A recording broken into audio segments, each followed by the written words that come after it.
Indonesia kemungkinan besar ada di grup empuk putaran keempat nanti. Meski gagal di putaran ketiga merebut tiket langsung sebagai urutan kedua di bawah Jepang, tetapi Indonesia masih bisa lolos ke putaran keempat karena menempati posisi keempat grup C di putaran ketiga.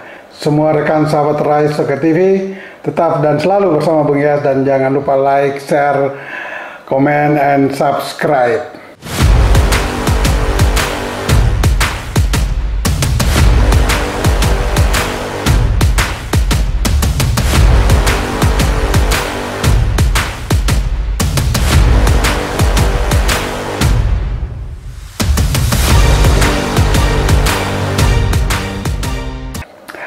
Kita masih tetap menunggu berdebar-debar menanti undian untuk memastikan Indonesia akan menempati grup apa dan bersama duel lawan siapa saja setelah lolos dari grup C di putaran ketiga sebagai peringkat keempat di bawah Jepang, Australia atau Arab Saudi, dan Indonesia di posisi keempat menyingkirkan Bahrain dan Cina.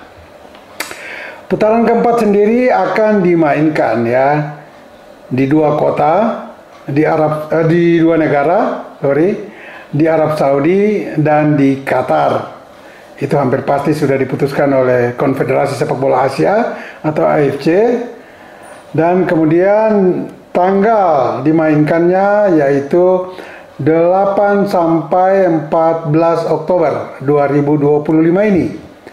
Artinya di tiap grup, di dua grup ini akan dimainkan masing-masing 3 pertandingan. Yaitu pertandingan pertama tanggal 8, pertandingan kedua tanggal 11, dan pertandingan terakhir ketiga tanggal 14 Oktober. Karena hanya 3 tim mengisi satu grup, maka tiap tim akan berkesempatan bermain 2 kali. Nah, siapa-siapa saja yang akan dan bakal menjadi lawan Indonesia di putaran keempat? Setelah melihat lawan-lawan atau calon-calon lawan yang lolos, maka ada 2 kemungkinan. Salah satunya Indonesia bisa berada bersama tim-tim yang ya kualitasnya sepadan lah. Ya, kalau kita lihat di putaran ketiga grup A hampir dipastikan atau sudah dipastikan, sekali lagi sudah dipastikan, 2 tim yang lolos sebagai peringkat ketiga dan keempat adalah Uni Emirat Arab UEA dan juga Qatar. Sementara di grup C yang sudah pasti lolos ke putaran keempat, saya bicara yang lolos putaran keempat ya, tidak yang lolos langsung. Saya kembali ke grup A yang sudah lolos langsung, Iran dan Uzbekistan. Nah, peringkat 3 dan 4 adalah Uni Emirat Arab dan Qatar. Di grup B yang sudah lolos langsung adalah Korea Selatan dan Yordania. Nah, peringkat 3 diisi oleh Irak. Ini yang akan ke putaran keempat. Satu lagi tim yang akan lolos ke putaran keempat dari grup B itu masih akan diperebutkan oleh Palestina dan Oman yang akan memainkan pertandingan pada Rabu dini hari tanggal 11 Juni pukul 01.15. Jadi sebetulnya masih ada 8 tim, tetapi akan diambil 6 tim lolos. Ya. Nah, 2 tim atau 2 tempat yang masih belum dipastikan yaitu antara Oman dan Palestina, dan Australia dan Arab Saudi di grup C. Di grup C ini hampir pasti Australia yang lolos, tetapi masih ada peluang bagi Arab Saudi untuk bisa merebut posisi kedua dan menyingkirkan Australia ke posisi ketiga. Oke, kita kembali kepada siapa-siapa kira-kira calon lawan Indonesia nanti di putaran keempat. Kalau melihat ya aturan yang diterapkan oleh AFC, yaitu di putaran keempat 2 tim yang berada di putaran ketiga tidak boleh ada di satu grup yang sama. Ya, oke, sekali lagi, Indonesia katakan dengan Arab Saudi akan lolos ke putaran keempat dari grup C. Nah, 2 tim ini tidak boleh ada di grup yang sama di putaran keempat. putaran keempat hanya ada 2 grup. Katakan grup 1 dan grup 2 atau grup A dan grup B, ya. Sehingga pasti terpisah. Nah, begitupun kalau di grup A sudah ada Qatar dan Uni Emirat Arab. Ini juga harus terpisah. Tidak boleh di putaran keempat Qatar dan Uni Emirat Arab ada di satu grup. Nah, kemudian untuk menentukan ya tim yang mendapat seeded, tim unggulan di putaran keempat untuk diundi, yaitu dilihat rankingnya.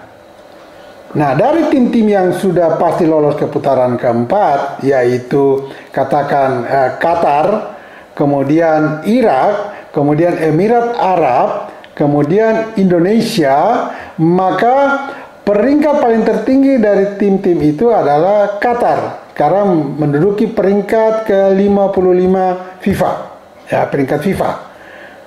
Qatar ada di urutan ke-55. Diikuti Arab Saudi 58.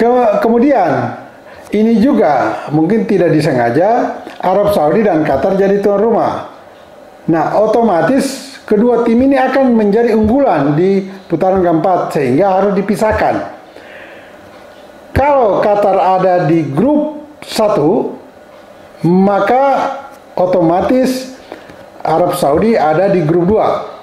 Nah, Indonesia yang sudah lolos bersama Arab Saudi, tidak mungkin Indonesia ada di grup 2 bersama Arab Saudi.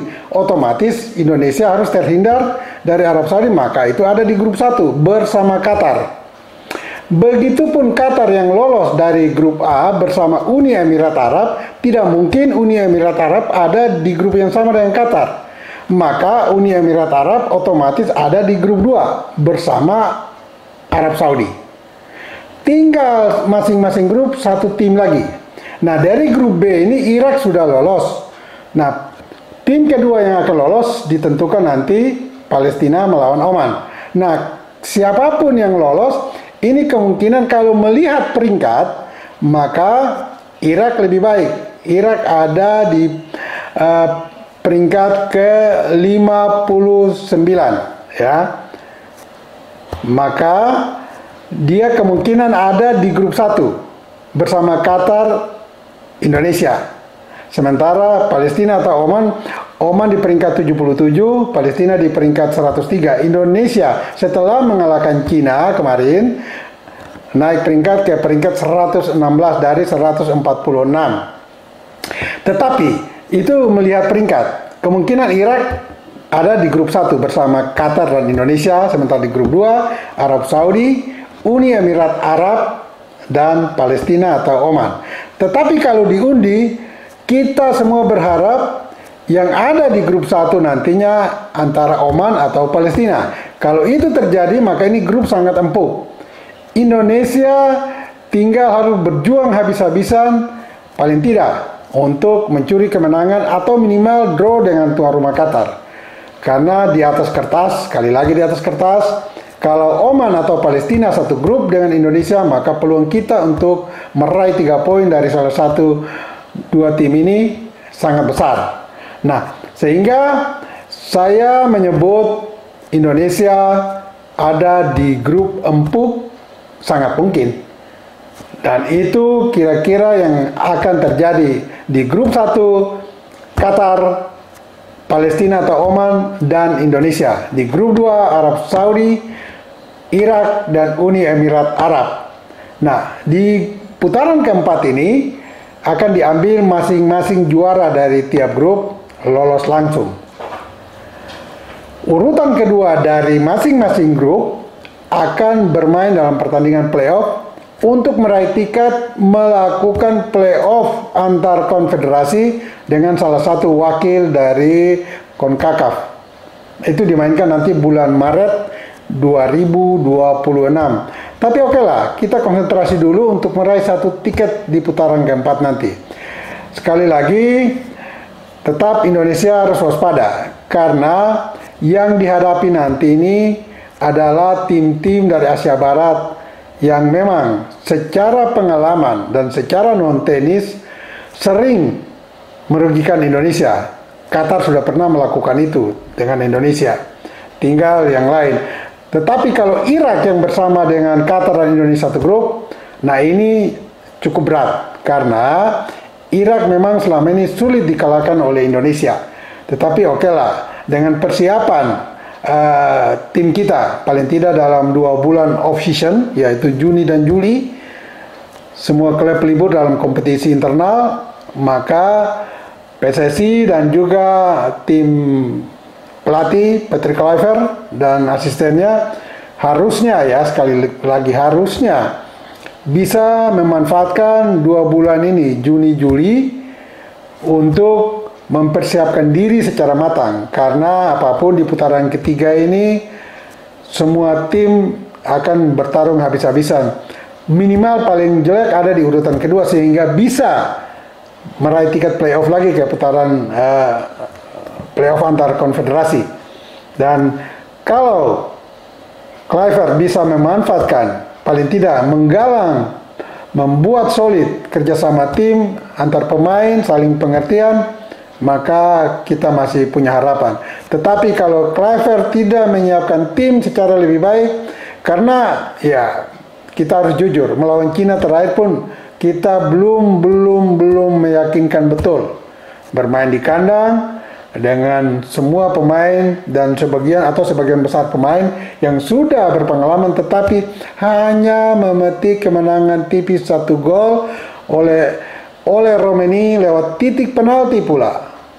Ini menang tapi secara permainan belum menjanjikan ya untuk bisa merebut tiket ke Piala Dunia. Sehingga ini harus menjadi perhatian serius bagi Ketua Umum PSSI Erick Thohir dan juga tim pelatih, khususnya pelatih kepala Patrick Kluivert, untuk kedepannya mempersiapkan tim secara lebih baik. Pertandingan hari Selasa nanti, esok hari di Osaka melawan Jepang sudah tidak menentukan ya bagi Indonesia maupun Jepang. Jepang sudah lolos, Indonesia sudah berada di posisi keempat, sehingga ya kalau boleh saya sarankan ya Kluivert sebaiknya memainkan tim inti yang dipersiapkan ke babak keempat. Jangan lagi uji coba dengan pemain-pemain yang selama ini mungkin di bangku cadangan. Kluivert harus sungguh-sungguh, jangan lagi masih belum menemukan formasi intinya. Karena melawan Jepang ini tim kuat, harus dioptimalkan kemampuan kita yang terbaik untuk melawan Jepang, walaupun tidak menentukan. Tetapi dari situlah Kluivert bisa menemukan formasi terbaiknya nanti ke putaran keempat.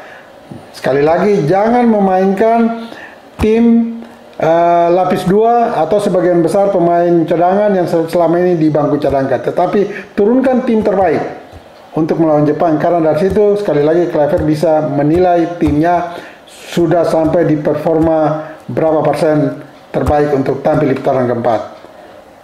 Bagi semua rekan sahabat Rai Soccer TV, ingat, bola itu bulat. Giring terus.